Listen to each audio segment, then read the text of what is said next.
वेद, पुराण और उपनिषद आदि सभी प्राचीन धर्म ग्रंथ मौलिक रूप से ऐसे धार्मिक ग्रंथ हैं जो मनुष्य के लिए फायदेमंद है।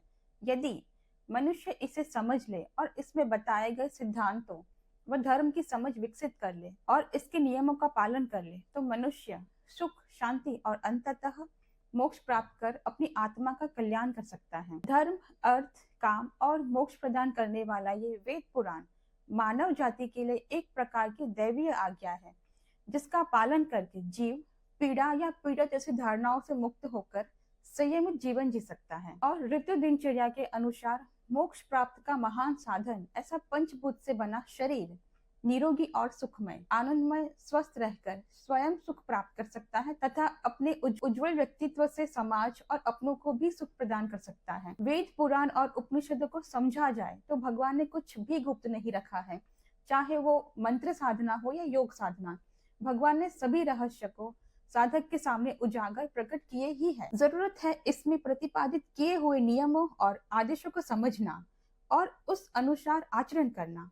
वास्तुशास्त्र भी एक ऐसा ही शास्त्र है जिसमें परमेश्वर ने भगवान विश्वकर्मा के माध्यम से नियमों और आदेशों को प्रतिपादित करके मानव जीवन को सुखी कैसे बनाया जा सकता है और भवन के माध्यम से मनुष्य सुखी रहकर धर्म, अर्थ, काम व मोक्ष की यात्रा को सुगम और सरल बना सकता है। वास्तुशास्त्र के सिद्धांत और नियम वैज्ञानिक सिद्धांतों पर आधारित है। वास्तुशास्त्र को गहराई से समझा जाए तो हर इंसान इसके प्रभावों को देख और महसूस कर सकता है।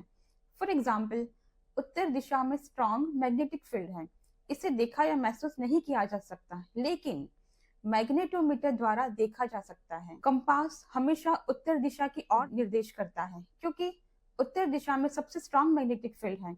इसीलिए कंपास की नीडल उसी दिशा की ओर इशारा करती है, चाहे आप कहीं भी हो या किसी भी क्षेत्र में हो। जिस प्रकार उत्तर दिशा में मैग्नेटिक फील्ड को कंपास के बिना देखा और अनुभव नहीं किया जा सकता, उसी प्रकार वास्तुशास्त्र में भी सकारात्मक और नकारात्मक ऊर्जा को देखा नहीं जा सकता, लेकिन इसके प्रभाव को 100% अनुभव किया जा सकता है। वास्तुशास्त्र के सिद्धांत पूर्णतः विश्वसनीय है क्योंकि ये देवता और महान ऋषियों द्वारा प्रतिपादित है। किसी भी भवन के निर्माण में सिद्धांतिक रूप से वास्तुशास्त्र के सिद्धांत ग्रह, नक्षत्र, योग और कर्म भी कुछ भूमिका निभाते हैं। सकारात्मक ऊर्जा वाला घर व्यक्ति को अच्छे कर्म और धार्मिक कार्य करने के लिए प्रेरित करता है।